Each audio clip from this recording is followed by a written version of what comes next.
লেখক গৌতম সাহার জ্বলন। সকালবেলাতে ঘুম ভাঙল অদ্ভুত চেঁচামেচির শব্দে। কিছুটা বিরক্ত হয়েই চোখ মেললাম। অভ্যেসবশতই পাশের টি টেবিলে থাকা জগের থেকে জল গ্লাসে নিয়ে গলায় ঢালছি আর বোঝার চেষ্টা করছি যে ব্যাপারটা কি। জিনিয়া ঘরে ঢুকল। কোথাও ঝগড়া বেঁধেছে, এ ব্যাপারে নিশ্চিত আমি। এই ফ্ল্যাটে যারা বাস করেন, আমার ফ্ল্যাট দুটো প্রতিবেশী, তারা সকলেই তাদের আয়ের নিরিখেও সমাজের একটু উঁচু তলায় অবস্থান করেন। এখানে ঝগড়া বা কোন্দলের প্রকৃতি অন্যরকম। আর তা হলেও ফ্ল্যাটের দরজা ভেদ করে আমার বেডরুম অবধি পৌঁছবে না সে আওয়াজ। কিন্তু এই আওয়াজ আসছে আমাদের ফ্ল্যাটের পশ্চিমের জানলা দিয়ে। 3 তলায় মশা উঠতে পারে না প্রায়। আর সময়টা মার্চের প্রথম সপ্তাহ। হঠাৎ হঠাৎ করে একদিন হুট করে গরম পড়ছে। এসি চালানো এখনো শুরু হয়নি। ওটাও একটা অভ্যেস। মার্চের গোড়ায় সেটা হয়ে ওঠেনি এখনো। জানলাটা ওই কারণেই খোলা, ভোরে উঠে আর বন্ধ করা হয়নি। আওয়াজ আসছে আমাদের পাশের ওই রবিদের বাড়ির থেকেই। অন্য জায়গার ফ্ল্যাট হলে রবিদের চেনা সম্ভব ছিল না, তাও এই 2nd ফ্লোর থেকে আমি চিনি, কারণ এই ফ্ল্যাটের জমিটা আমাদের ছিল। মা বাবা গত হবার পর এই 6 কাঠা জমির অর্ধেক জুড়ে থাকা বিরাট বাড়ির দেখভাল করা সম্ভব হচ্ছিল না। 2 দিদি ও জামাইবাবুরা সচ্ছল। বর্দি তো তার শ্বশুর বাড়িতে আভিজাত্যে এতই মশগুল ছিল যে বলছিল, আমার ওই টাকা লাগবে না ভাই, তুই আর তনু ওটা ভাগ করে নে। সেই অনুযায়ী আমি আর ছর্দি প্রমোটারের থেকে পাওয়া টাকা আনুপাতিক হারে ভাগ করে নিয়েছি। আমি ফ্ল্যাটের দক্ষিণ পশ্চিমে, অর্থাৎ আপাতভাবে ফ্ল্যাটের সেরা অংশের 3 তলায় 3 বেডরুমের ফ্ল্যাটও পেয়েছি। আসল কথা হলো, পাড়ার সব কিছু চিনি আমি। আমার পাড়া, বড় হয়েছি এখানে। আমাদের মতো অনেক বাড়ি আজ এরকম প্রমোটারের কল্যাণে আর বাধ্যবাধকতায় ফ্ল্যাটে পরিণত হয়েছে। আশেপাশে তাকালেই অগন্তি এরকম 4 তলা ঝকঝকে বিল্ডিং দেখা যায়। তার 2 তলা 3 তলা থেকে নিচের দিকে তাকালে পুরনো পাড়াকে আর চেনা যায় না। আর পুরনো কিছু বাড়ি যারা এখনো আমার বাড়ির রোমান্টিকতা ছাড়তে পারেনি, আর যাদের অন্য কোনো উপায় নেই, ওই রবিদের মতো তাদের বাড়িগুলো এখনো দ্বীপের মতো জেগে আছে। রবিদের বাড়ি ঠিক আমাদের সামনের দিকে কোনাকুনি বাড়িটাই। আগে মাঝে 8 ফুটের রাস্তা ছিল, ফ্ল্যাট হবার পর মাঝে 14 ফুটের রাস্তা। আগে ওই বাড়িগুলো মনে হতো গায়ে লাগালাগি। এখন দূর থেকে উপর থেকে দেখি, অদ্ভুত লাগে। রবিদের ওই বাড়িটা কেমন যেন আমি অন্তত 3 বার হাত বদল হতে দেখেছি। যারাই কিনেছে তারাই টিকতে পারেনি। কাকতালীয় ঘটনাই হবে, না হলে রবির বাবা যার থেকে কিনেছিলেন এই বাড়ি, সেই বোস কাকু বড় সওদাগরি অফিসে চাকরি করতেন শুনেছিলাম। আর্থিক অভাব বাড়ি বিক্রির কারণ হতে পারে না। রবির বাবাও তো ভালোই চাকরি করেন জানতাম। তখন আমি সবে কলেজে উঠেছি। এরপরে হঠাৎ করে শুনলাম রবির বাবা নাকি এই বাড়িতে আর থাকেন না। কানাঘুষ হয়ে শোনা গেল তার নাকি এটা 2য় বিয়ে। আসল পরিবার থাকে অন্য কোথাও, অন্য আর এক বাড়িতে। আমার এখন আর মনে পড়ে না রবির বাবাকে আমি ওই বাড়িতে কতদিন দেখেছি। একদিন তখনও মা বেঁচে, আর ছর্দিরও বিয়ে হয়নি। আমি তখন ইউনিভার্সিটিতে। বাড়ি এসে শুনলাম যে ব্যাংক থেকে নাকি লোকজন এসেছিল। ওই বাড়ির গায়ে কী সব নোটিশ ঝুলিয়ে গেছে। আমার জগৎ তখন আলাদা। পাড়ার ছোটবেলার বন্ধুরা আস্তে আস্তে বিচ্ছিন্ন হয়ে যাচ্ছে কর্মসূত্রে বা অন্যত্র পড়ার কারণে। আমারও ইউনিভার্সিটির নতুন বন্ধুমহল, নতুন অনাঘ্রাত জগৎ। পাড়ার এইসব ছেদ বিষয়ে আমি একদমই আগ্রহী নই। তাই শেষ অবধি কী করে রবির মা ওই সব ঝামেলা সামলে বাড়িটাকে রাখতে পারল তা আমার জানা নেই। ওই বাড়ি বা ওই পরিবার আমার ভাবনার স্তরে আসবার অবস্থানেই ছিল না কোনো দিন।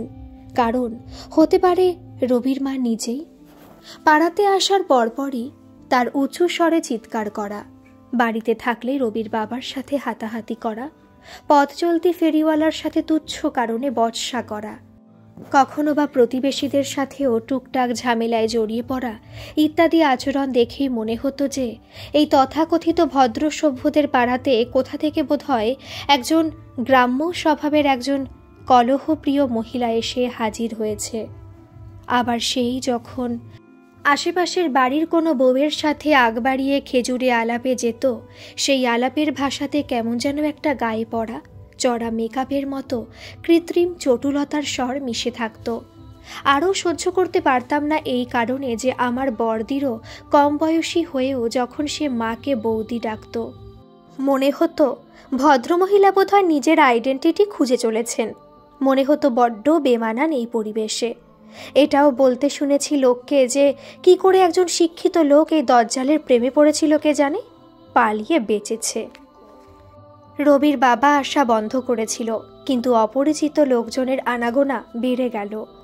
এটা অবশ্য অনেকটাই পরের কথা। জিনিয়ার কাছে শুনেছিলাম সেই রবি এখন বড় হয়েছে, কলেজ টলেজে ঢোকার বয়স বোধহয় হয়েই গেল। ওদের ঠিক পাশের বাড়ি ছিল কুণ্ডু বাড়ি, বিরাট যৌথ পরিবার, আর যে যার মতো আলাদা হয়েছে। কুণ্ডু বাড়ির এক তরফের বড় ছেলে আমার বন্ধু ছিল।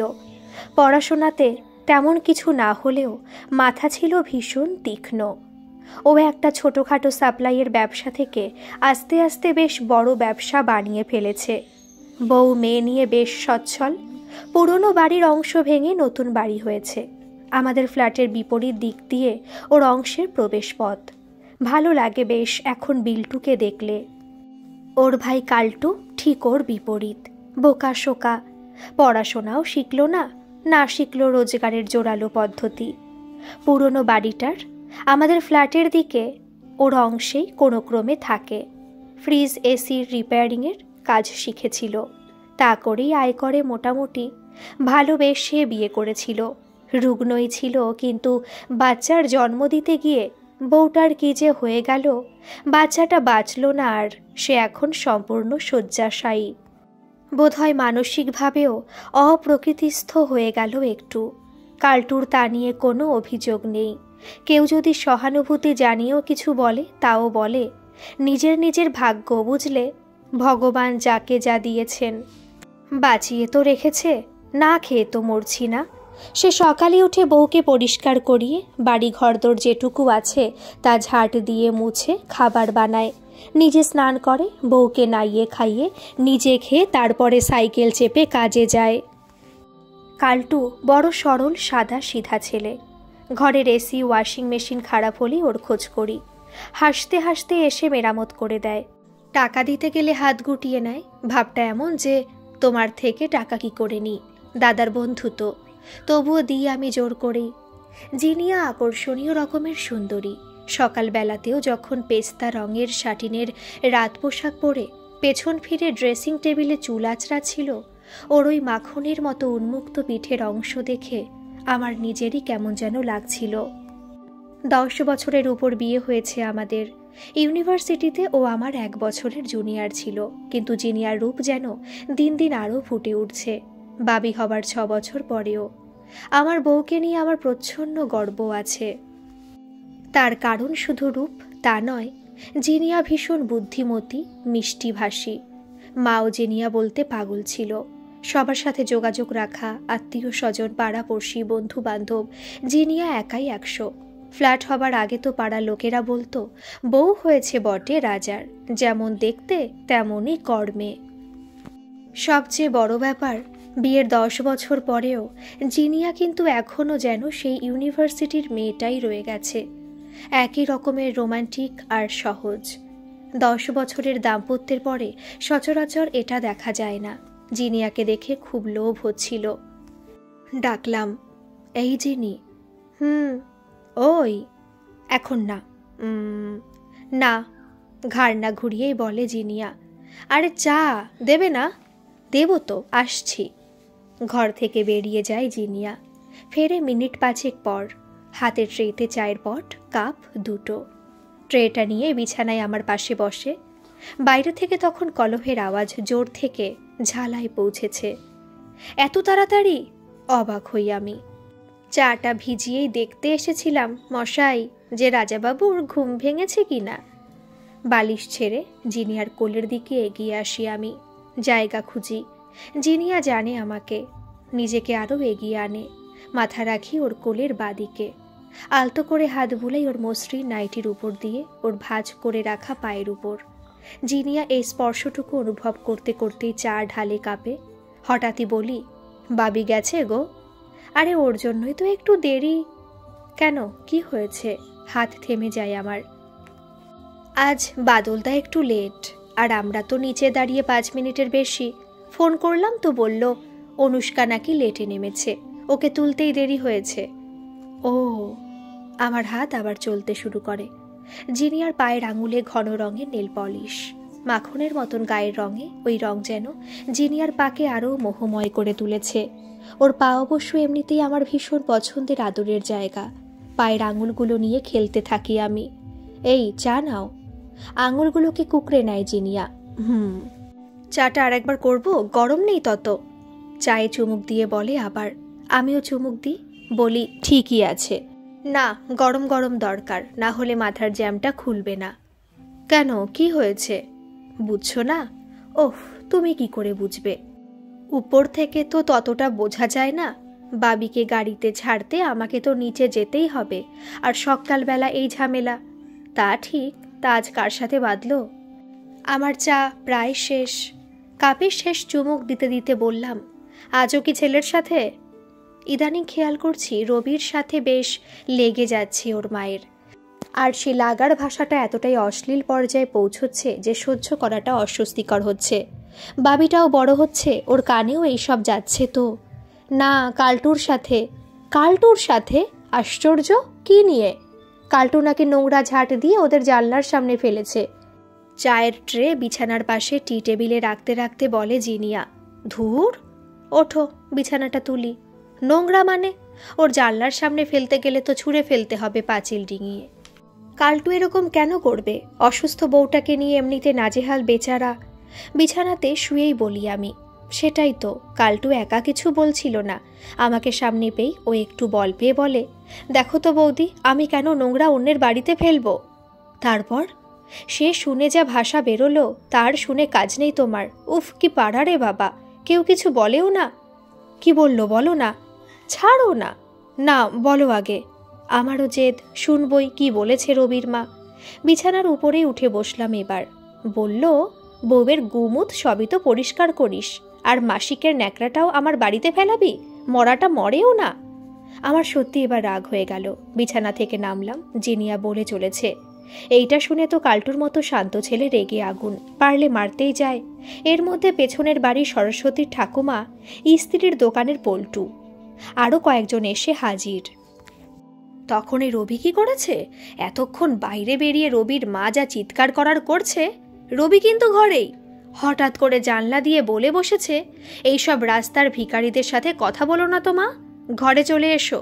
ব্যাস, আর যায় কোথা? ভাগ্যিস বাবির গাড়ি তখনই এসে হাজির। আমিও ওকে গাড়িতে তুলে দৌড়ে পালিয়েছি। উফ, কি সব স্যাম্পেল বাবা তোমার পাড়ায়। চিৎকার তখন অনেকটা থেমে এসেছে। শুনতে পারছি সরস্বতীর ঠাকুমা রবির মাকে বোঝাচ্ছেন, নোংরা তো কুকুর টুকুরেও এনে ফেলে। 2 বালতি জলই না হয় ঢেলে দিলে বাপু, কি হয় তাতে?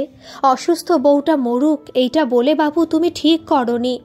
উত্তরের দিকে আর কান দিলাম না। জানলাটা বন্ধ করে পর্দা টেনে দিলাম। টয়লেটে যাবার আগে দেখি জিনিয়া কিচেনে আবার চা বসিয়েছে। পেছন থেকে জড়িয়ে ওর কাঁধে থুতনিটা রেখে বললাম, আমাকেও দিও। না বললেও দেব। ঘাড় ঘুরিয়ে আমার কানের লতি হালকা করে কামড়ে ফিসফিস করে বলল, আমার বউ। এরকম করলে আমিও কেমন পাগল হয়ে যাই। অপেক্ষা করলাম ওইভাবেই জড়িয়ে ধরে। চা পাতা পটে ঢেলে গরম জল দিয়ে পটের মুখ চাপা দিতেই জিনিয়াকে ঘুরিয়ে নিচু হয়ে কোলে তুলে ওর বুকে মাথা গুজে দিলাম। এই এখন না প্লিজ, সন্ধ্যা দিয়ে এসে যাবে। 2 হাত দিয়ে আমার মাথাকে জড়িয়ে ধরে টাল সামলাতে সামলাতে বলে জিনিয়া, আসবে না, এখন 8টাও বাজেনি। এখন আমি আমার জিনিকে আদর করব। এখন না রাজ, প্লিজ, আমার আজকে এক্সাম ডিউটি, দেরি হলে মুশকিল হবে। আবদারের সুরেই বলে আমার বউ। ওর এক্সাম ডিউটি শুনেই আমার মনে পড়ে যায় যে আমারও অফিসে একটা মিটিং আছে ফার্স্ট হাফেই। তার একটা ছোট্ট প্রেজেন্টেশন আমাকেও বানাতে হবে। তাড়াহুড়ো করি না, আমি নামিয়ে দিই ওকে কোল থেকে। জড়িয়ে ধরেই বলি, ঠিক আছে, এখন ছেড়ে দিলাম জিনিকে, পাওনা থাকলো কখন পাবো? পরে, মুচকি হেসে বলে জিনিয়া। পরে কখন? আমিও আমার বউকে ছাড়তে চাই না। পরে? আজই? প্রমিস? কোল থেকে নামেই একটা চুমু জিনিয়ার কপালের মাঝে এঁকে দিই। এরপরে নিয়মেই এগোতে থাকে আমাদের সকাল। নিয়ম মতো খেতে বসি আমরা সকাল 9:45। সন্ধ্যাদি ভাত বেড়ে দিয়েছে, সবে ডালটা বাটি থেকে থালায় ভাতে ঢেলেছি, আবার চিৎকার ভেসে এলো ডাইনিংয়ের বড় জানলা দিয়ে। মুখটা বিরক্তিতে কুঁচকে গেল। মুখ তুলে দেখি জিনিয়া মুখ টিপে হাসছে। আবার? খাও তো, কান দিও না বলেই মুখ ঘুরিয়ে একটু গলা তুলে আবার বলে, সন্ধ্যাদি জানলাটা টেনে দেবে গো। সন্ধ্যাদি রান্নাঘর থেকে মাছের ঝোলের বাটি দুটো এনে টেবিলে নামিয়ে জানলা বন্ধ করতে যান। কিছুক্ষণ অপেক্ষা করেন জানলার সামনে, বোঝার চেষ্টা করেন কি হয়েছে, তারপর জানলাটা টেনে দেন। কালটুর সাথে গন্ডগোল তো? আমার একটু কৌতূহল ছিলই। আমার একটু সফট কর্নার আছে ছেলেটার প্রতি। জিজ্ঞাসা করি, কি হয়েছে দিদি? আর বলো কেন দাদাবাবু, মাইপুতে লেগেছে? যাক বাবা, কালটু নয়। মনে মনেই বললাম, আরও ভাবলাম, যা খুশি করে করুক শালারা, ছোট লোক, এখন সময় তারার। এসব নিয়ে ভাবলে কাজে ভুল হয়ে যাবে। খেয়ে উঠি আমরা।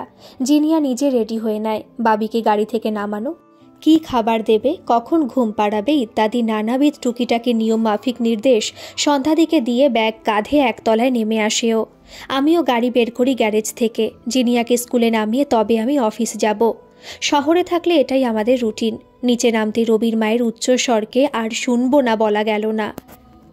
কানে ভেসে এলো, ওরে অসভ্যের ছেলে, ছোট মুখে বড় কথা, সব কটার নিমক হারাম। আমি কখন বাড়ি ফিরবো তুই বলে দিবি নাকি রে? রবি কি উত্তর দিচ্ছে তা শোনার আগ্রহ ছিল না আর। গাড়ি স্টার্ট করতেই জানলা দিয়ে উকি মেরে আমাদের দেখল রবির মা। জিনিয়া তখন সামনের দরজা খুলে গাড়িতে উঠছে। আবার শুরু হলো বাক্যের অশ্লীল ফুলঝুরি। হ্যাঁ, তোর বাপ তো আমার জন্য 10টা দাসী ফিট করেছে, গাড়ি কিনে দিয়েছে, তা চড়ে আমি পটেশ্বরী সেজে ঢলাতে বেরোই, সব কাজ নিজে করি রে, পায়ে হেঁটে চলি 2 পয়সা বাঁচবে বলে। তোর বাপের কাছে হাত পাতি না রে হারামি, তোর বাপের পয়সায় মুতি আমি। এইটুকু থেকে বড় করলাম আমি, আমায় বাপ দেখাচ্ছে শুয়োরের বাচ্চা। আর শুনতে ইচ্ছে করলো না, বেরিয়ে গেলাম আমরা। জিনিয়ার দিকে আর চোখে তাকালাম। নির্বিকার ব্যাগ থেকে বের করে কি একটা কাগজে চোখ বোলাচ্ছে। রবির মার কথাগুলো কান পুড়িয়ে দিচ্ছিল। এতদিন রাগ হতো, এই প্রথম কষ্ট হলো, মা ছেলে দুজনের জন্য। আজকের গল্পটা কেমন লাগলো অবশ্যই কমেন্টে জানাবেন। ভালো লাগলে একটা সাবস্ক্রাইব করে দেবেন। ধন্যবাদ।